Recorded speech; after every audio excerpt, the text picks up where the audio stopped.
പാലക്കാട് കൊല്ലങ്കോട് കമ്പിവേലിയിൽ കുടുങ്ങിയ പുലി ചത്തു. കൊല്ലങ്കോട് വാഴപ്പുഴ സ്വദേശി ഉണ്ണികൃഷ്ണന്റെ പറമ്പിലെ കമ്പിവേലിയിലാണ് പുലി കുടുങ്ങിയത്. പാലക്കാട് നിന്നുള്ള വനംവകുപ്പിന്റെ സംഘമെത്തി പുലിയെ മയക്കുവെടി വെച്ചാണ് പുലിയെ കൂട്ടിലാക്കിയത്. വനംവകുപ്പിന്റെ നിരീക്ഷണത്തിലിരിക്കെയാണ് പുലി ചത്തത്. കൊല്ലങ്കോട് വാഴപ്പുഴയിൽ കമ്പിവേലിയിൽ കുടുങ്ങിയ പുലിയെ ഇന്നുച്ചയ്ക്കാണ് വനംവകുപ്പ് മയക്കുവെടി വെച്ച് പിടികൂടിയത്. കൂട്ടിലാക്കിയ പുലിയെ പ്രാഥമിക ചികിത്സ നൽകി നിരീക്ഷിച്ചു വരികയാണ് ചത്തത്. ആന്തരിക അവയവങ്ങൾക്കേറ്റ ക്ഷതത്തെ തുടർന്നുണ്ടായ രക്തസ്രാവമാണ് മരണകാരണമെന്ന പ്രാഥമിക നിഗമനത്തിലാണ് വനംവകുപ്പ്.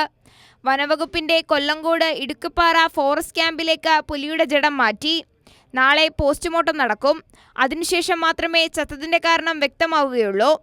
6 മണിക്കൂറിലധികം സമയമാണ് പുലി കമ്പിവേലിയിൽ കുടുങ്ങിയത്.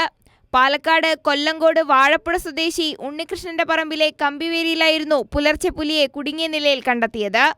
നാട്ടുകാർ വിവരമറിയിച്ചതിനെ തുടർന്ന് വനംവകുപ്പും പോലീസും സ്ഥലത്തെത്തുകയായിരുന്നു. ചീഫ് വെറ്റിനറി സർജൻ ഡേവിഡ് എബ്രഹാമിന്റെ നേതൃത്വത്തിലുള്ള സംഘവും RRT സംഘവും വനംവകുപ്പും ചേർന്ന് മയക്കുവെടി വെച്ചാണ് പുലിയെ സാഹസികമായി കൂട്ടിലാക്കിയത്. 4 വയസ്സ് പ്രായമുള്ള പെൺപുലിയാണ് ചത്തത്. കൊല്ലങ്കോട് വാഴപ്പുഴ പ്രദേശത്ത് സ്ഥിരമായി പുലിയുടെ സാന്നിധ്യമുണ്ടെന്ന് നാട്ടുകാർ പറഞ്ഞു. കൈരളി ന്യൂസ്, പാലക്കാട്.